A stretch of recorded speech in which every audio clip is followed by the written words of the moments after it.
I would say, so I've always seen myself as someone who could have the opportunity to find passion and purpose in the line of work that I do. Even when like it's like everything is up against you, right? Like the odds are against you.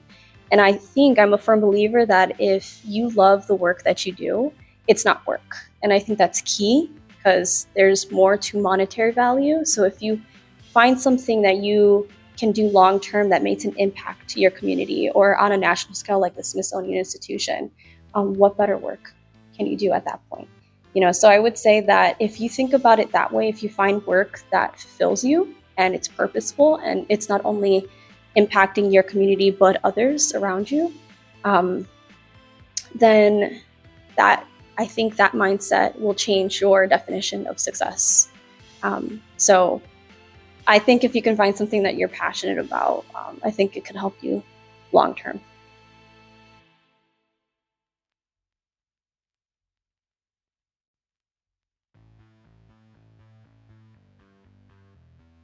Yeah, so I think, well, to me, what a mentorship means is like learning about yourself through the guidance of a professional. So you gain a lot of insight and a lot of perspective. And after every experience that I had with a professional, I reflected and I thought back, what did I learn? What did I gain from this experience? How can I apply what I've learned and, um, you know, apply it into my life or my lifestyle and what I want to do in the future?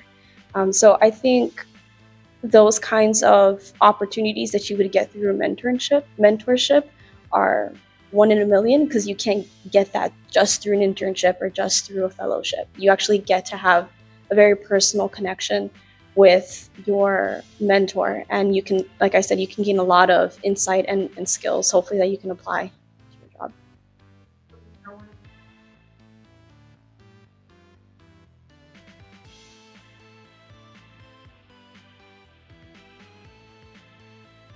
If you really enjoy storytelling and you really believe that there's some information that you could disseminate that has not been put out there, do it.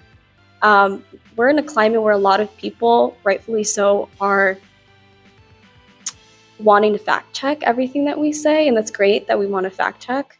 But there's a difference between feed that you see on a social media platform versus someone who is a scholar and who has spent years of research and commitment to that kind of work. If you see yourself along those lines or working with collections, I think go for it. There's not a lot of folks that really think of that when they go into college. Coming from a vocational high school, that certainly wasn't something that you learned about. And even going into graduate school, undergrad, there was nothing about museum work. So I'm very, very grateful that when I got to Johns Hopkins, I learned that there was a museum track and I went for it. And I'm really happy that I did it because that wouldn't have helped me. I mean, that would have helped me, but I don't think any other institutions like Johns Hopkins would have really helped me get to the Smithsonian.